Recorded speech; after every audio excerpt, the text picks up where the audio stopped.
Podcasting since 2005. This is the King of Podcasts Radio Network. KingofPodcasts.com. At the start of the year, I was actually watching all the wrestling shows. Now I just watch clips on social media. Woo! Hey, this is the Nature Boy Rick Flair, and believe it or not, whether you like it or don't like it, learn to love it, because you have to listen to Wrestling is Real. It is the best thing going today. Woo! The worldwide leader of podcasting excellence. The King of Podcasts Radio Network proudly presents The Wrestling is Real podcast, because wrestling keeps us. This is episode 978 of the Wrestling is Real podcast. 13th anniversary show is next week. And this Saturday is Saturday night's main event. And John Cena's last match against Gunther on a 4-match card scheduled for the night, which John Cena and Gunther will start off the night, and then they'll have a look at the future coming up, which means some NXT talents making their way up to be featured on Peacock. And the runtime? There is no runtime. They're just going to go as long as they want to go.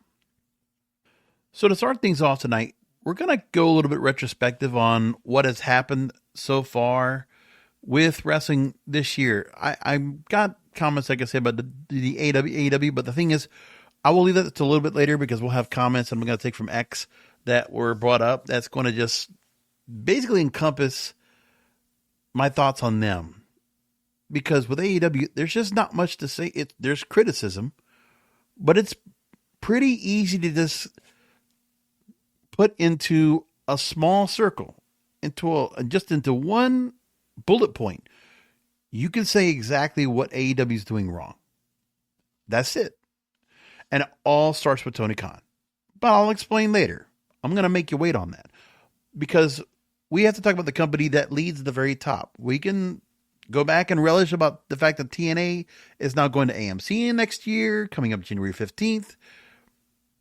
We have the other companies we could always talk about, that I always like to talk about, MLW or NWA. Okay, but for wrestling to thrive very well, it starts at the very top, the 500-pound gorilla, WWE. We have to see what they're doing first. And this year has been a turn of events that has obviously been good financially for the company. For TKO to have taken over this company and to have made the kind of money they have. We're going to find out what their fourth quarter numbers are going to be probably next month when they get to the fourth quarter, and we'll see how much they made. But how much damage did it lay in waste creatively and to other things as a result? Now, leading up to Saturday night's main event, I saw some of the highlights. Okay, Gunther was on First Take, and Triple H's Sledgehammer was presented to ESPN. Okay, things like that, which doesn't make any difference about the actual show itself. It's pretty clear that for WWE, they just care about what the product looks like, and it's for the very lowest common denominator. Listen, we're so happy to see that 600,000 requests for tickets were being made for Riyadh, Saudi Arabia, for some big stadium that's going to be holding Royal Rumble in January. That's wonderful.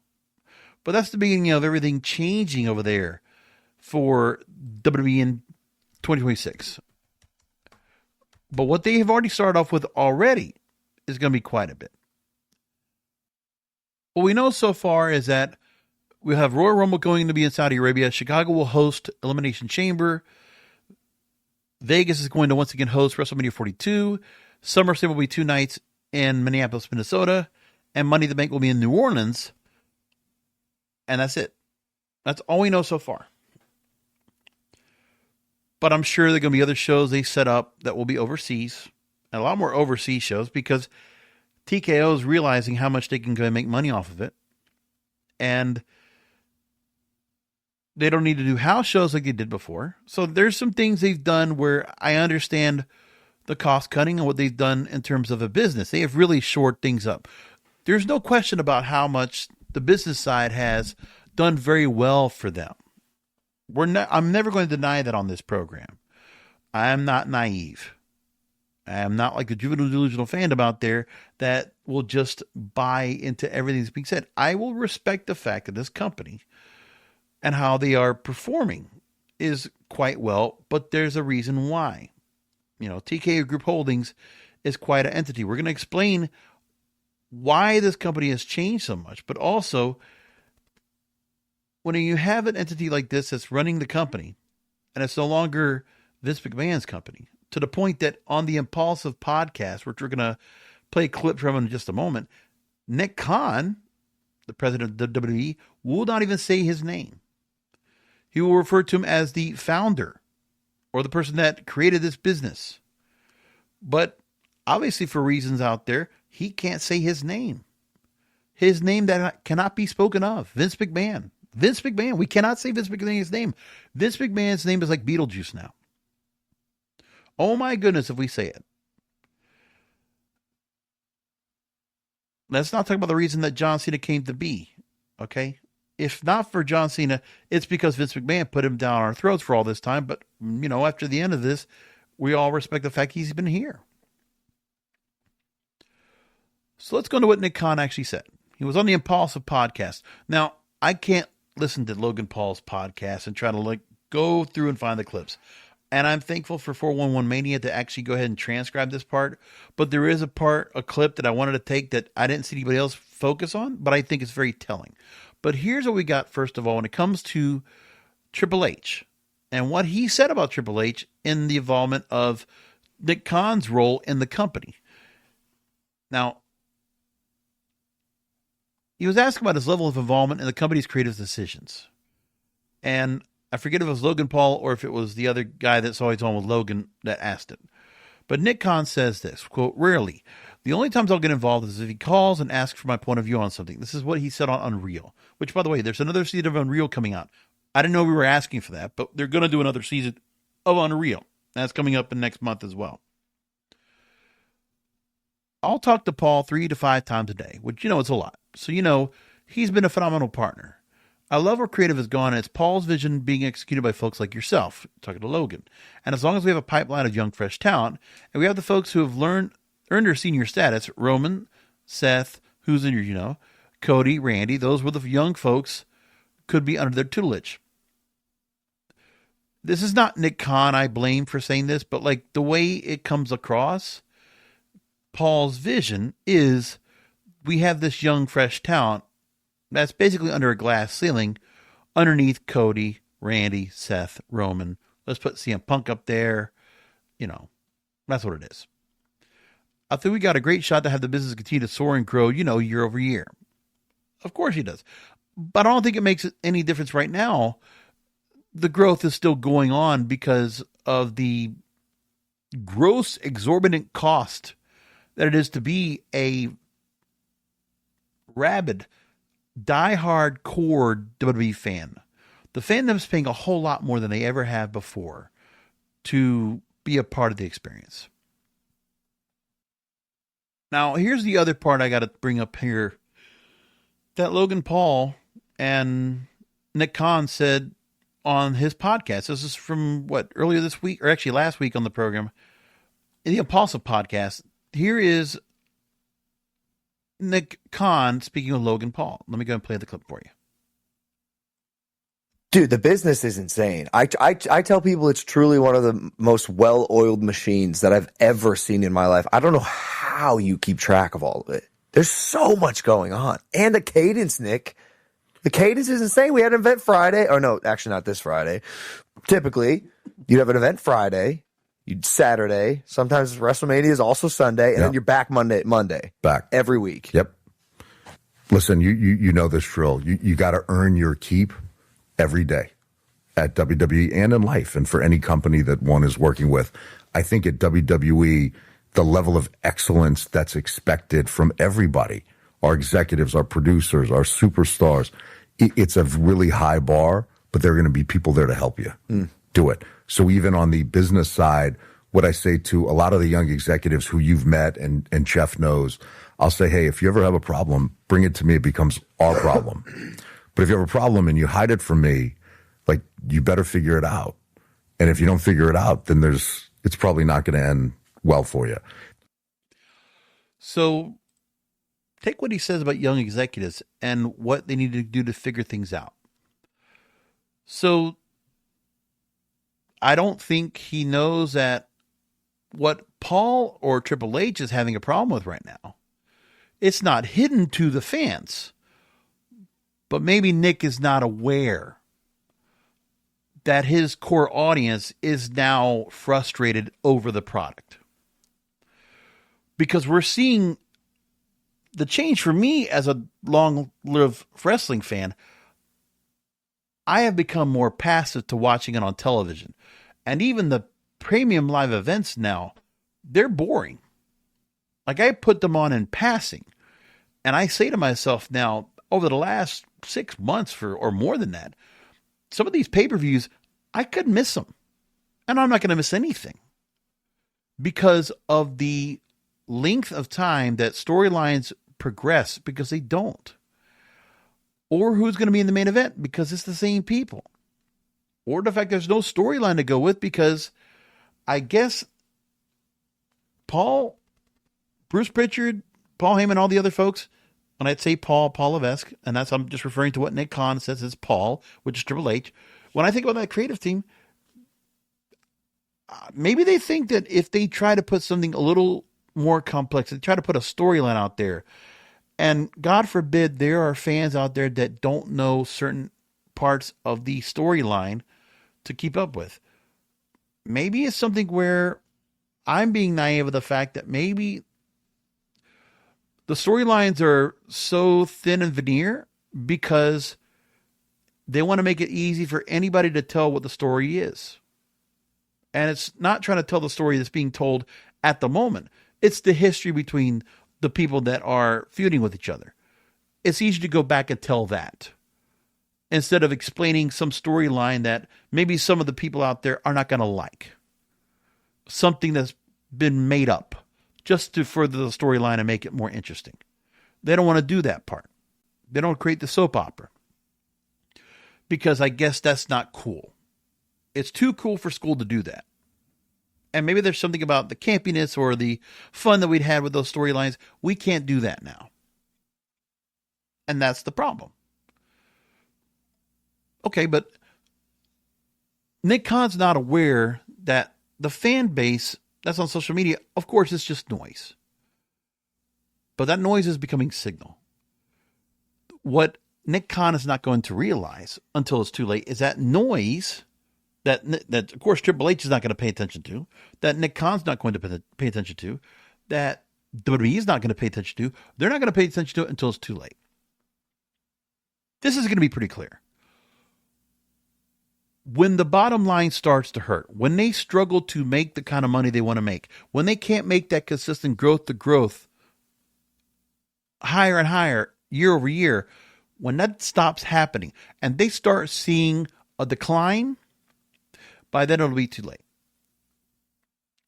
Because the momentum right now is what, as of the last couple of years, that fueled the growth you have right now. Remember, the bloodline and everything that happened with that was what fueled the growth of this company at this point.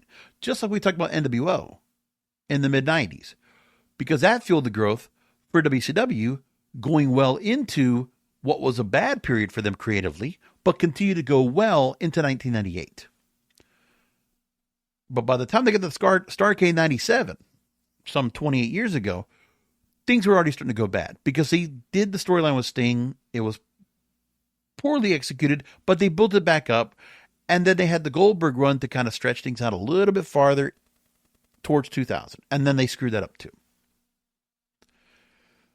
But where we are right now is, and that's the same thing going for the Attitude Era, because the momentum they had in the Attitude Era stretched well after WCW folded.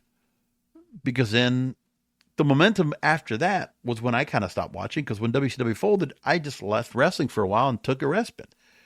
I took a hiatus. And then they had the invasion angles. That sucked. And of course, they milked it for all they could. They got Rock and Austin one more time and all those things they did.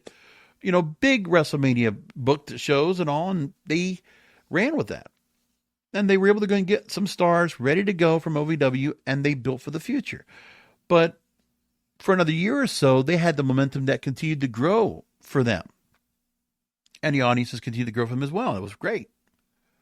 Now, part of the reason I didn't watch so much of Raw SmackDown is because Raw moved the spike. And I remember at that time, Channel 75 on my cable looked like shit because we didn't have digital cable then. We were still on analog.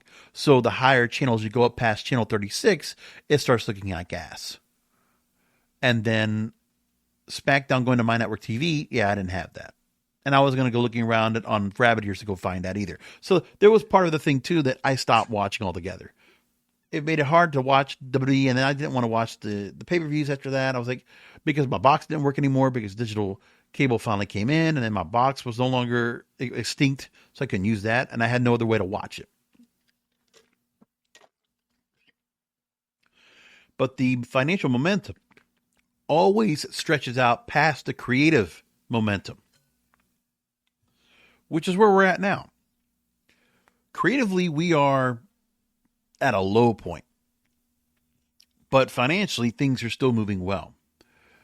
But in wrestling, you have to realize that the success is going to dwindle because we already are feeling the creative dwindling.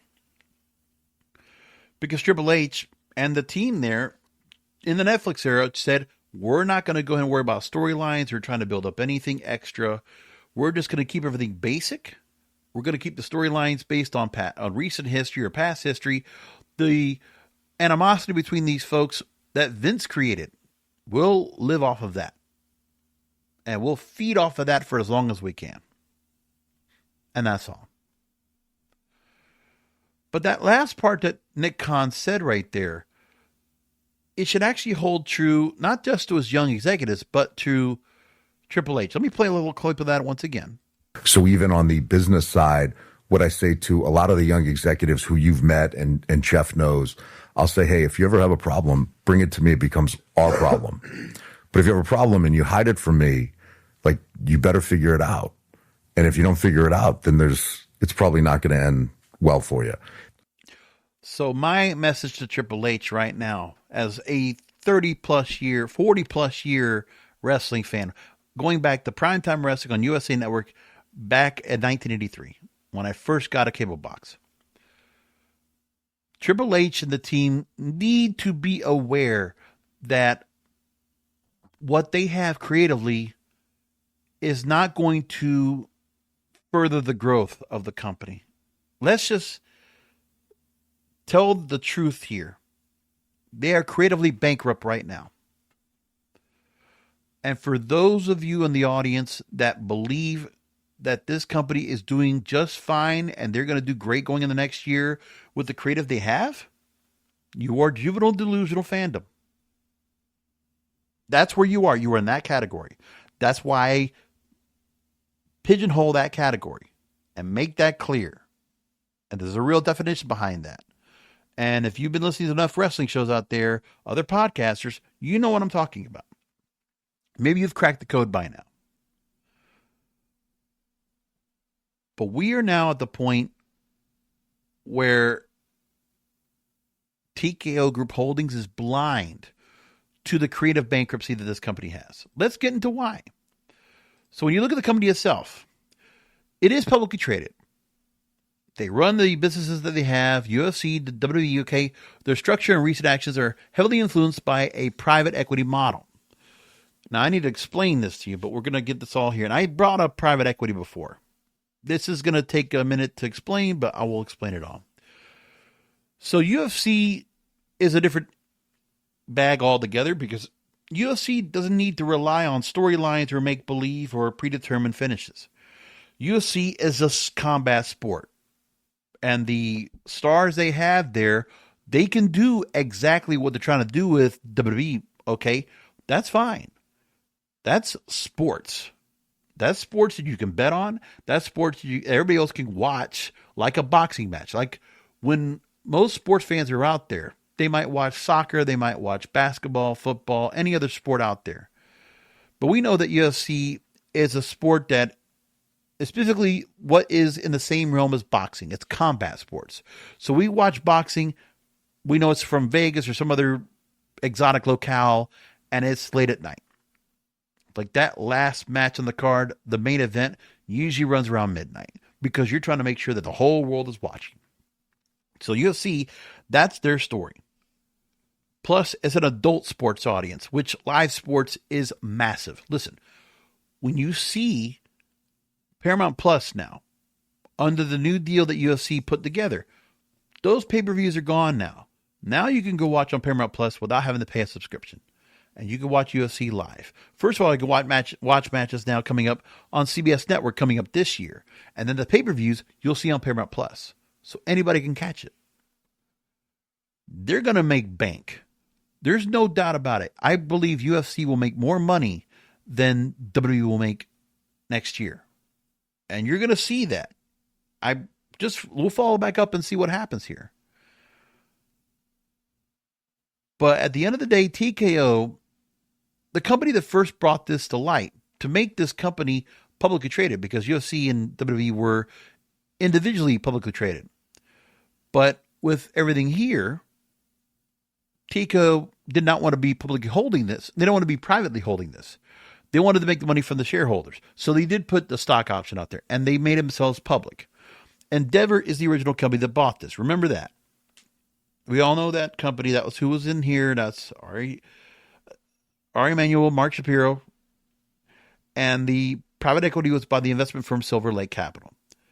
Silver Lake, private equity firm, controlling interest in Endeavor, majority stake. They own 60%, almost 60% of TKO Group Holdings. So there is a private equity firm that has the majority stake in this company. They have a majority ownership of it. Unlike when WWE was around, it was just Vince under a publicly traded company with his shareholders and board of directors. The creativity that was there, like Dana White, he's the book. Like the matches are just done because they have the championships and they have the stars, they have the ranking system. So it's an easier system for them to go and put matches together, put who they want to put out there. They have their whole system in place. Training, new stars up and coming, and plenty of people that want to go make their way up to become the next fighters, the next big ultimate fighting champion. WWE is a different structure. So they still treat TKO Group Holdings like a public equity company because they've been consolidating their assets. So you have Professional Bulls Rodeo On Location, which is what's handling the concierge VIP experience for all their events, and IMG Assets. It's a marketing, entertainment, media magnet that they have as debt. So that's all from Endeavor, and they're consolidating what's called the pure play sports strategy under one roof. So they're taking all these different companies and going to milk the most out of this sports ticket dollar. That's what they want, which includes the fake stuff, which is why they were willing to go and buy WWE to be part of this. But what they don't understand is that while you have these other sports assets, they're not under the impression that WWE has to be run differently, because it does. And the other problem is that every broadcast partner they brought on board this year, from Netflix to ESPN to CW. Maybe CW and Netflix might understand there's more of a sports entertainment aspect to them. But for ESPN, that's a basically sports-centric network. Like all their stuff, they don't have predetermined stuff anywhere on any of their network of channels or on their app. None of that.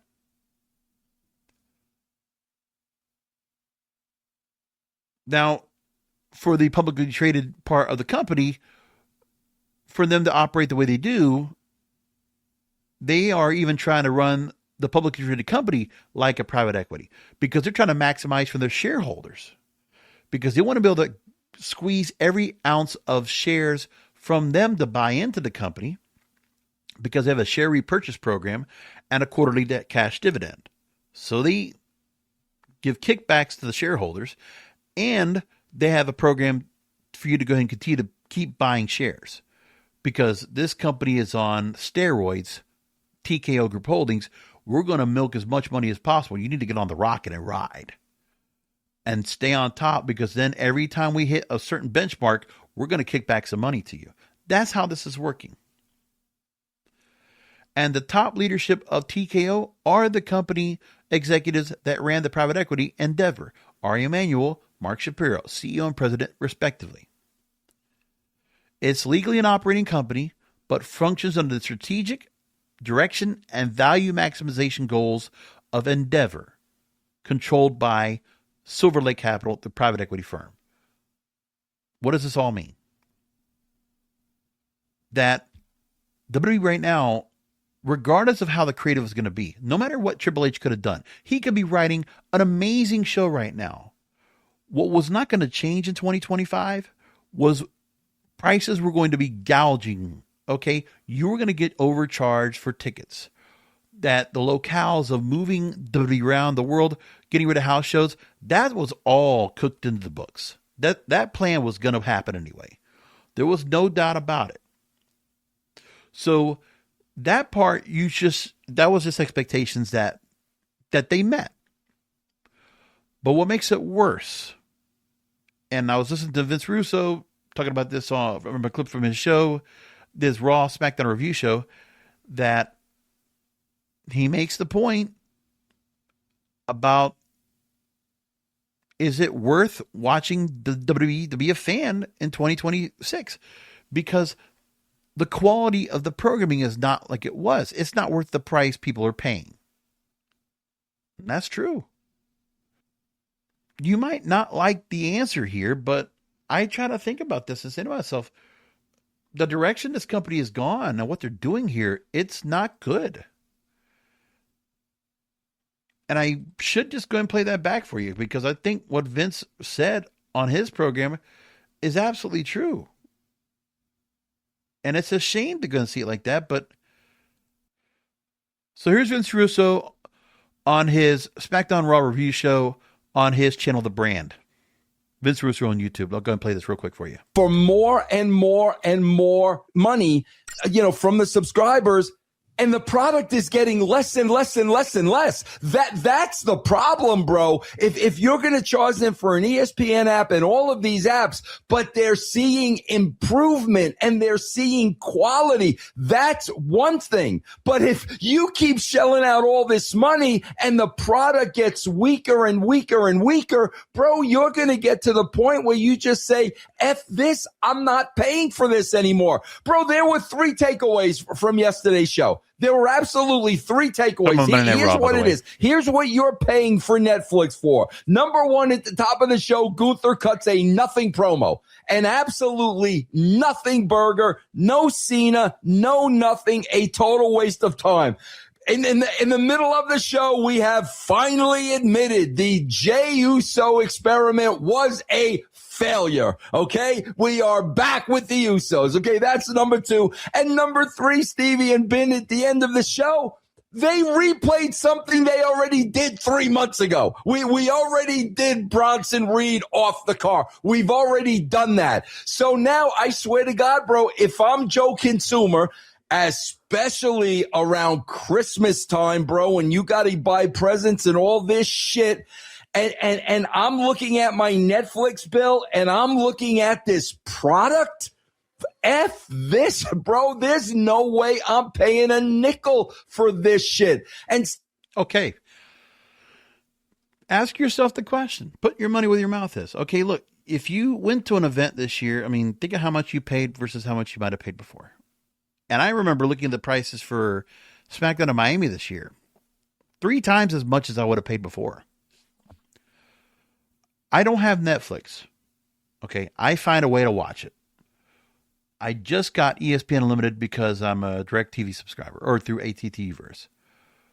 So I can now watch pay-per-views again by default because I have cable.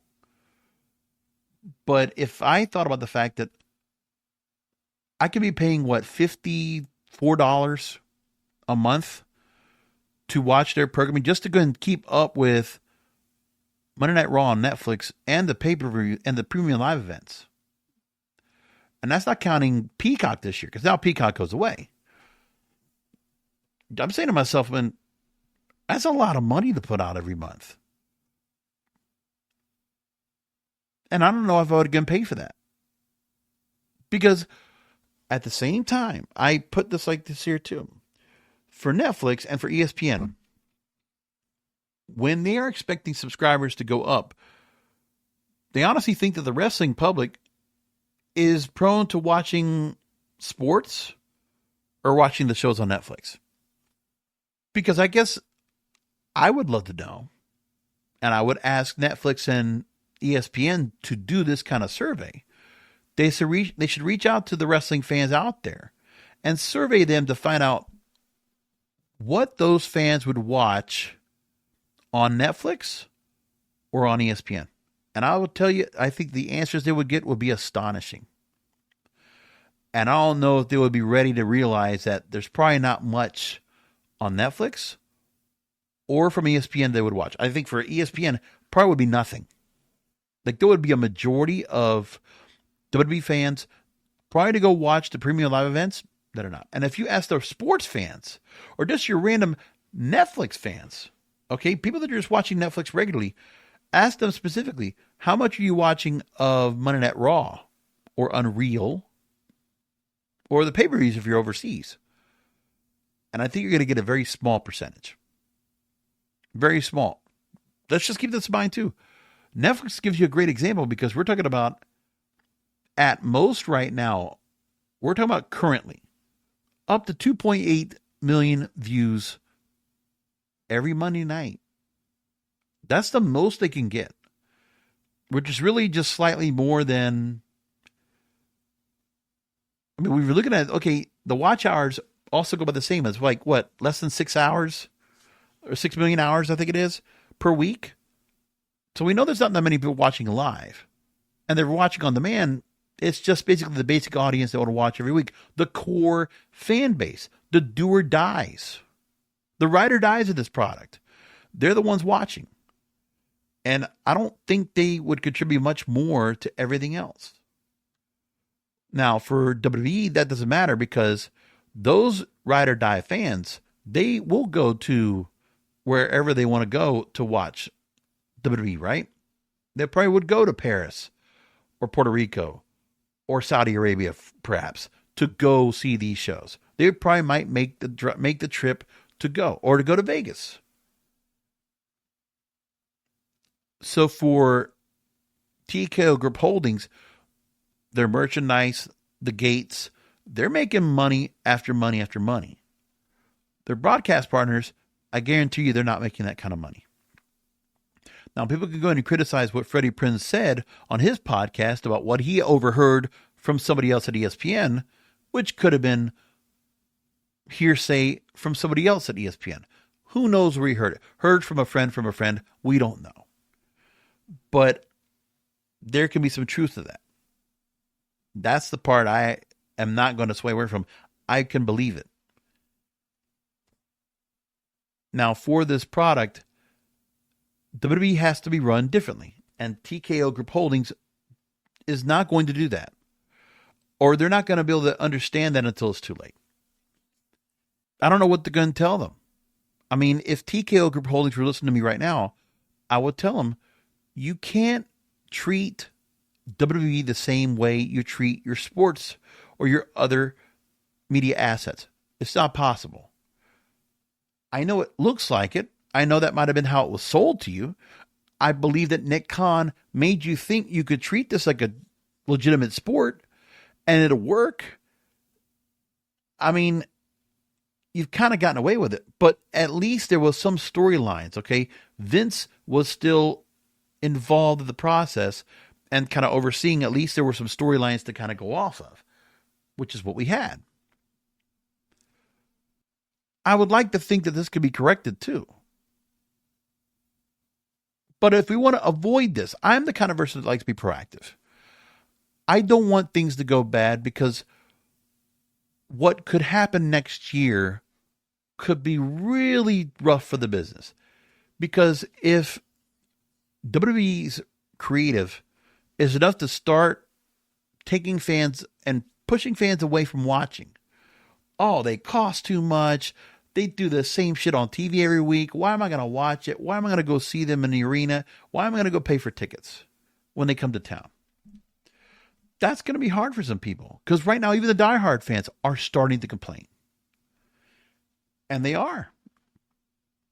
They're mishandling young talent. They're keeping certain talent at the very top, and they don't want to have anybody else move up. It's a very chronic booking syndrome that you have when you have former wrestlers booking the shows. It's been like that since I can't tell you how long. We complained about it as wrestling fans when Vern Gagne did it. We complained about it when Fritz Von Erich did it. We complained about it when Bill Watts did it. We complained about it when Jerry Jarrett did it. And we could name other names that did the same thing. But then we had disruptors that would come into the space. And they figured things out that they just didn't have to do it like that. Vince McMahon. I would put some other names out there too. I would put David McLean in that category. Glow, Gorgeous Ladies of Wrestling. I would absolutely put him in that category. They disrupted the product, did it different. I think Vince Russo is one of those disruptors. And Eric Bischoff definitely is one of those disruptors. They all had a different sense. They were not wrestling bookers. And they did something where they disrupted the product and found some success in it. But even those bookers have a shelf life. Let's make that clear too. You just can't keep doing the same thing over and over. Wrestling needs new creative change every so often. It's like showrunners for a TV show. You can't have the same showrunner doing this over and over. So what normally happens on a good TV show, some of those people that are running the shows or doing creative for those shows, they get to be good. Then they move on to other projects of their own. So then new people need to come in, the same leadership, new fresh talent come in to keep the show going. That's how some of the best TV shows of all time were able to go and keep going. Because they would always have someone else that could continue to further the storylines. And sure, you might have shows that would have some of the same storylines repeated, but it's because that's what you did. After a while, yeah, you copy things in wrestling. And that's okay. Let's get into some of the things that were brought up on X that I always like to look at, which is when I even do preparation for this show, I really just like to bookmark stuff on X and just go back to it because I think it's just usually a good place to start. But let's look at what we already have in terms of some of the changes we got from Monday Night Raw this past week. And first of all, I have to go through and clear up all the crap I have here from, oh my goodness. There's so many bookmarks I have from the Netflix Ted Sarandos deal. I'll bring that up while I'm clearing my queue right quick. So I'm not worried too much about the Netflix deal trying to buy up Warner Brothers. I don't think that's going to happen. And there's so much pushback from Hollywood and the Writers Guild and so many other things that because we know that Netflix is going to try to get rid of movies going to theaters because they'd rather have everybody watching their movies at home, that's enough for Hollywood to say, oh, there's too much power in Hollywood to say, no, that's not going to happen. So we don't expect that. And also for those that were not aware, AEW would not be affected by this deal because the cable arm of Warner Brothers Discovery is going to be spun off into Discovery Global. And they're not affected by this $82.7 billion bid by Netflix to buy. And now we have Paramount and Skydance that are offering, $103 billion now, which would be like all cash and stock to get their shareholders to go ahead and buy it off of them and take over in a hostile takeover bid. And now Dave Meltzer, going back to what Freddie Prinze was talking about this week, or this past week we talked about, and the comments that Freddie Prinze made about the fact that someone at ESPN told him that they better make their money back on this because they're not happy with it. So here's what Dave Meltzer said to go ahead and comment about that as well. What do you think about Freddie Prinze's comments about ESPN possibly being hot about the deal? When ESPN made the deal, I I ran the numbers. It's like, you can't make money on this. Which, you know, WWE wasn't happy I said that, but it's just the numbers. You run the numbers, the deal doesn't add up. It doesn't make economic sense. So if there's someone who he talked to that looked at this later and ran the numbers, yeah, they're not going to be happy. And there's going to be other people who are just like us, you know, whatever. We need the prestige, and I mean, not the WWE's prestige, but we need something to build this ESPN app. I mean, at this point, are they happy with 1.7 million subscribers? I don't know. I don't know what they're. But that's not really WWE's fault. It is the ecosystem in which they're rolling this app out. Right. Okay. Well, one thing that ESPN is doing right now is they are starting to link their app to other subscribers. So, like, if you want to buy it outright, it's $30 a month. I'm not worried about that because finally, my cable carrier is providing ESPN Unlimited as part of my plan. So, DirecTV, AT&T subscribers, we're all set. Verizon, Fios, and I forget YouTube TV and other places, they're all set to go with that, which is great. I'm happy about that. But yes, ESPN wasn't going to make the kind of money that they thought. I mean, if you're talking about just like Netflix, but Netflix bought on it first. They're expecting subscribers from it. Like, what is the return on investment for Netflix and ESPN? I mean, what was it at Nick Khan and the CAA folks there that came from Nick Khan to come into the company? What did they sell them on?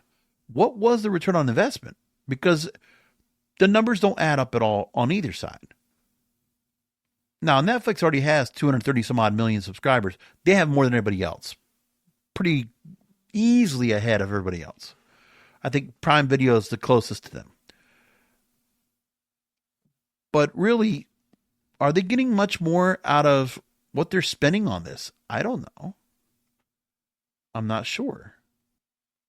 So some of the comments out here. First of all, the coach, Jonathan Coachman, makes a comment about the SmackDown this past weekend. Someone explained to me on a SmackDown when the entire show was about setting up NXT versus OGs for next Saturday night's main event. On a week when Cena did every show under the sun, talking about how he wanted to pay it forward on the way out, that they heard the fans. Red social media had a chance to pivot, and they still went with chalk. If you wanted a great, fast-paced match, Gunther is not the guy. If you wanted someone who could use the rub to catapult into 2026, Gunther's not the guy. When you're head of creative, you have to have the ability to pivot and make changes if the changes make for a better outcome. Instead, we get what all of us predicted a month ago when we started this. So why even have the tournament? Correct. We all predicted Gunther. It was clear as day. Now, how about the start of Stephanie Vaquer, which somebody else brought up some comments about? I just saw this earlier today. I got to bring this up. The run for Stephanie Vaquer right now, so far, has been lackluster. Here's what somebody said out there on X. They said, WWE completely misfired with Stephanie Vaquer, who's the current women's world champion. No character building, no chasing for the title, just immediately being given the world title. The only point to go from there is down. They've also fed too much of the devil's kiss and now it overshadows her in-ring ability. Yes. At Survivor Series, when she had her title match, yeah, exactly what happened. Now, let's talk about the fact that we have Raquel Rodriguez and the way she is getting her match with Stephanie Vaquer. Let's go into that part. You could have thought it was Liv Morgan. You could have thought it was Liv Morgan or somebody else. But let's look at how they just decided in 44 seconds to set up Stephanie Vaquer's next opponent. This is how much storyline we get. Raquel Rodriguez. Nikki Bella team taken out after she just had a match with her on Survivor Series. And here's Raquel. Just long darts her right into in the 30 post seconds, here's your and lights storyline. her feet with Nikki Bella.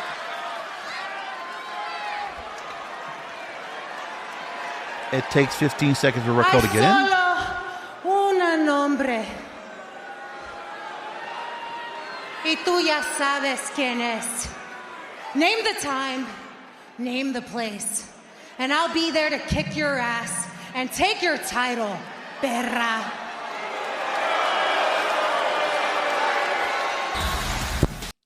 Okay. So, yeah, these two are going to face each other. who asked for this match? And all of a sudden, Raquel Rodriguez is now going after the women's world title. Not much of a setup for it, but they're going to do that match down the line. And as for comments about Gunther being selected as the opponent for John Cena's last match, Bully Ray was supporting Carmelo Hayes. He says that it would have been a force feed and force fit. Okay, well, he didn't pick Carmelo Hayes, but he's using him as an example of, okay, what if they chose him instead to be the winner and to take on John Cena, to be that person who will get the rub from John Cena on that last match. Here's what Bully Ray said on Busted Open Radio. Quote, the tournament did exactly what the tournament's supposed to do. Not everybody's going to come out of the tournament like a bigger deal. Sometimes you just need people in the tournament. I'm just going to pick a name out of thin air. Carmelo Hayes. We all have high hopes and think of the world of Carmelo Hayes. If Carmelo was going to the finals against John Cena, I would have said that was the biggest force feed and force lift I've ever seen. It will not have been believable to me. And whose fault is that? Creative. Carmelo Hayes, they gave him a little bit of time to try to shine. They put him out there with promos. It didn't land. Of course, his character was so one-dimensional and thin. They took nothing from what they did with him in NXT. I'll make that point. I thought they did a better job of building him there. He goes on to say, if you want to scream fake, then somebody put in the finals. We know that there's no way in hell that you can make it to the finals unless you wrote them on a piece of paper. And from what they had in this feud, like even the top four that they had there for the tournament, there was nobody there that really made a difference for me that needed to be in that match.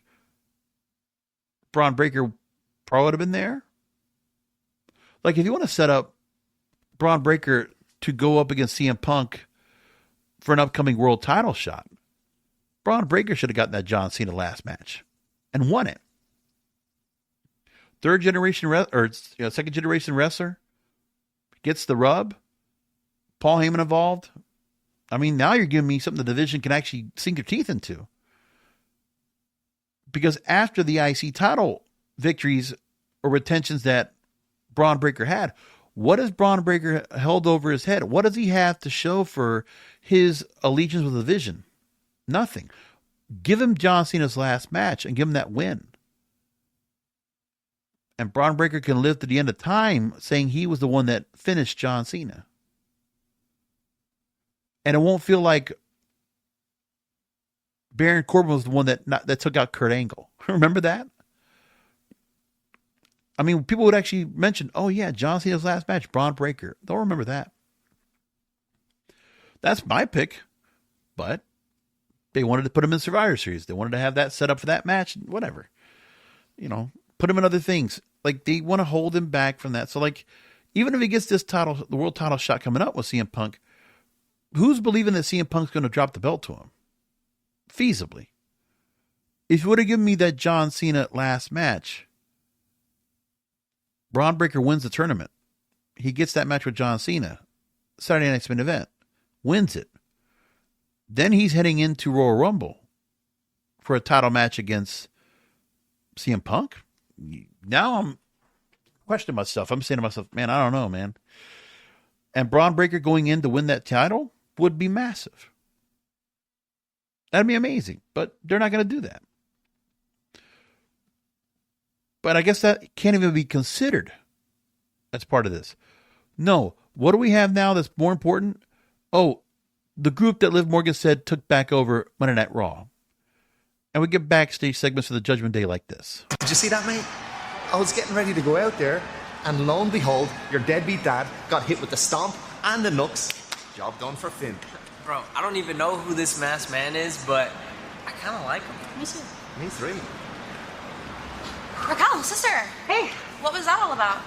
What? Nikki ruined my shot at the title last time, so I was just making sure she didn't do it again. Yeah, I get it. I guess I'm just, surprised that you didn't say anything.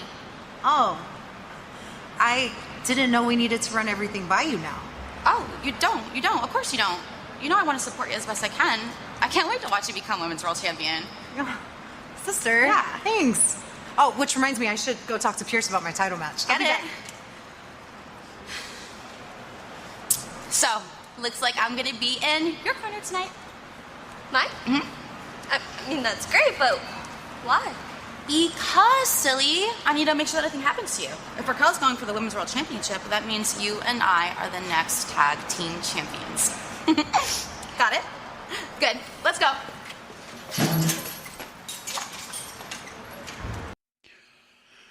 Wow. So, yeah, this is them, like, putting 3 storylines together. The Masked Man, Raquel being confronted about going after the Women's World title when Liv was hoping to do it, doesn't get upset by it, and Liv just pivots right over to Roxanne. Oh, we're going to go capture the World Tag Team titles. I mean, you got 2.5 hours to do that show. And you have weeks on end to build up. I mean, you don't have anything up until the Rumble to deal with right now. After Survivor Series, you got what? 7 weeks or so? We really couldn't do anything about that before. And like, we can't just kind of build some things up. It's not, I mean, we are going to kind of already tell that Judgment Day is not going to be breaking up anytime soon. And they should have done it a long time ago. We shouldn't be calling them Judgment Day anymore. We got 1 member left, honestly, of the original group. And now this is what we have. It's weak on all different points. All of it's weak. And by the way, none of that has to do with Saturday Night's Main Event coming out this week. Let's make that clear. What they're doing right there, dealing with the Masked Man and that whole setup from Survivor Series, nothing to do with what's going on here. Because SmackDown was all setting up for Saturday Night's Main Event. You had the last time is now tournament finishing, and Gunther is slotted now to go up against John Cena. Then Solo Ruka is going to take on Bayley. It's just a match of them two going at each other, young versus old. And the AJ Lee, it's me AJ Styles and Dragon Lee. There we go. Sorry, confusing. Versus Javon Evans and Leon Slater. Yeah, Leon Slater from TNA, X Division champion, is working Saturday Night's Main Event. And by the way, apparently he's missing another show that he was supposed to be working at. And all of a sudden, because WWE comes calling, well, Leon Slater, oh no, I'm going to go. That's it. And then Cody Rhodes against Obafemi. You want to know how quickly people are going to be stop watching Saturday Night's Main Event on Saturday? As soon as John Cena probably hangs up his boots and walks out, click. I guarantee you, not a lot of people are going to be watching after what, 9 o'clock maybe? So maybe that first hour is what people are going to be caring about. After that, it's going to be crickets for Bayley and Sol Ruka, AJ Styles, Dragon Lee, and Javon Evans and Leon Slater, and Cody Rhodes and Obafemi. Rest of that card feels kind of light because of the way they're going to set it up. And what was interesting, too, that John Cena wanted to go ahead and do a full schedule. He wanted to do 200 dates. He wanted to really run a full year of wrestling, which would have been awesome for everybody out there. But the company said no. I mean, was it just too much money to do that? I mean, did you think you would make more money if you had him on the card on every show? I don't know. I think they missed something there. So TNA tried to makes a big deal about this. Oh, that one of their talents could just be picked up and brought onto the main card, okay? Because they make the point of, so it's the first ever X Division champion and the current X Division champion sharing the same ring on Saturday Night's Main Event. TNA still carrying the flag for WWE. Of course, because they got their TV deal. Thank you, WWE. Thank you so much for the AMC deal. You guys rock. Interesting thing I saw, Cage Match reporting that Survivor Series was the worst premium live event of WWE in 2025. Ooh, that's not good.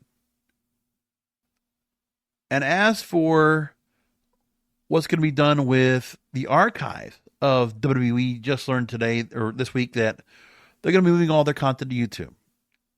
And TKO's Mark Shapiro, during a conference last week, mentioned that the archives, there was a non-exclusive deal being set up and something to announce first quarter. And they have not talked about what they're going to do with the next TPLEs. There's no rush, but they want to be deliberate and thoughtful about it. So NXT PLEs, we don't know what's going to happen to those next.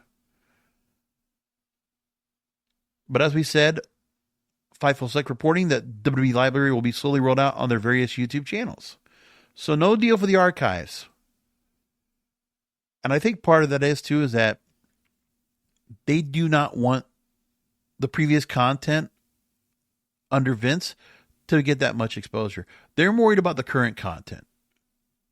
I think they want to really put what WWE was more on the back burner. Because you notice they really don't focus on anything nostalgic. They don't like to do that too much. They really just want to just play on everything going forward. That's what their deal is.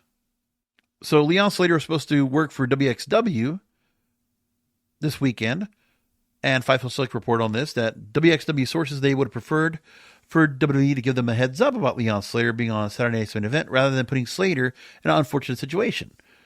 Because the promotion had one of their biggest shows of the year coming up this weekend.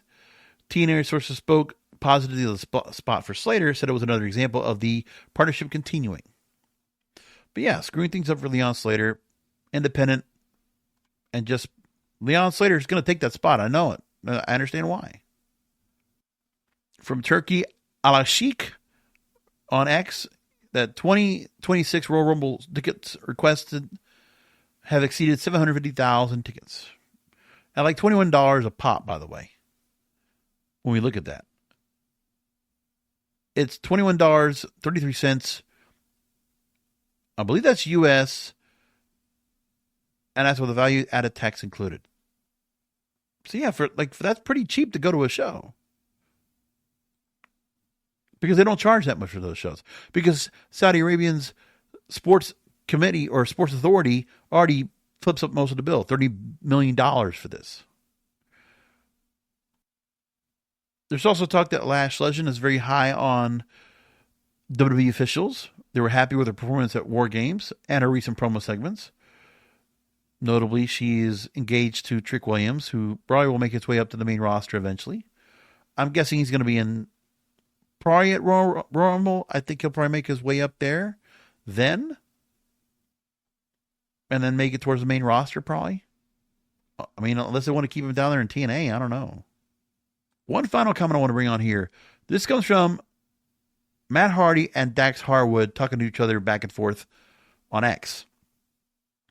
And this is where I wanted to talk about with the AEW stuff. Because I don't need to really say critically what AEW needs to be doing better. Matt Hardy has the best take I've actually read so far about AEW's direction. And he's absolutely right about it. So Dax, last week, he wrote, I think in wrestling, the older you get, the more you complain about 5-star matches. I also think the older you get, the more you secretly wish you had 5-star matches. Whatever a 5-star match even is. And then he goes on to talk about the fact that I think calling Dave Meltzer as a moron is insane.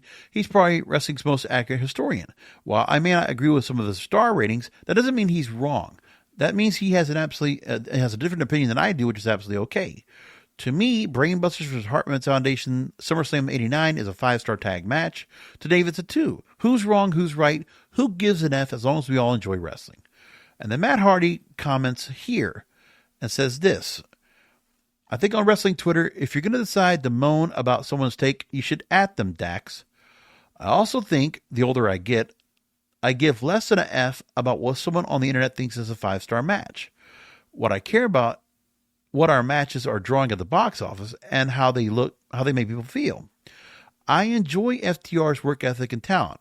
I also think AEW emphasizes matches more than story / character / emotional investment. Now, in Matt's part, I think he's right because there's more they could be doing with it. And that, here's the part, what I do think he says, is that it makes it challenging to grow your audience from a niche core, which is my opinion. He's absolutely right about that. That Tony Khan really does care about the art of the matches and how good they are and who he pairs up together to have great matches. WWE also kind of does that same respect. But what Matt Hardy takes on right here is weighing more on story, character, emotional investment. He's a great example because look what he's done with himself to create story, character, emotional investment. There's plenty of them. Talk about somebody that, if we would have asked about Matt Hardy and seeing him 20 years ago being with his brother and ever seeing him split off, where we knew Jeff Hardy became like the big star, and out of tag teams, we already know there's going to be one Shawn Michaels and one Marty Jannetty. Always works like that. In the tag teams, there's always one that will supersede the other because of where the booking's going to go. So Jeff Hardy got to be that big single star.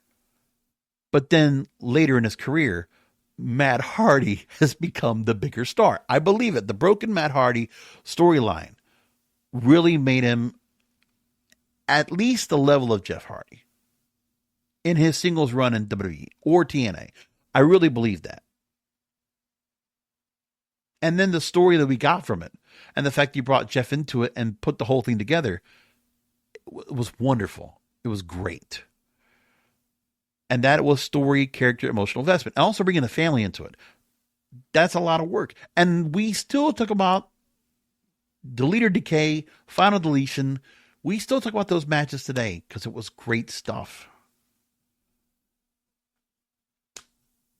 When we couldn't do matches like we did with an audience in COVID, look at what was being done. We can still talk about John Cena and the Firefly Funhouse and the Boneyard match with AJ Styles and Undertaker, or the Money in the Bank match at the top of the corporate headquarters. I mean, that's important. And that's storyline driven, all of it. He says, what Matt Hardy says here, I want AEW to succeed. It's good for the industry. I love and enjoy great matches that get me emotionally invested. I don't secretly wish I had 5-star matches, whatever a 5-star match even is. Who's right, who's wrong, who gives an F, as long as we enjoy wrestling. But I think what he says about Tony Khan, it also applies to WWE, and it applies to wrestling in general. Some of the wrestling companies at the very top, they're missing story, character, emotional investment. It's like they don't want to do that right now. And I do agree with that. I think he's right about it.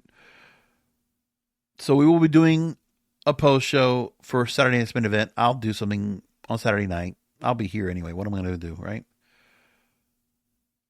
And like I said, pretty predictable. I think Gunther's going to be John Cena. That's just the way that tradition will say that John Cena will win. John Cena will lose on the way out, per tradition. Bayley over Sol Ruka. AJ Styles, Dragon Lee will win. Yeah, I mean, and yeah, Cody Rhodes over Obafemi. No doubt about it. And I believe they're all, and there's no titles on the line.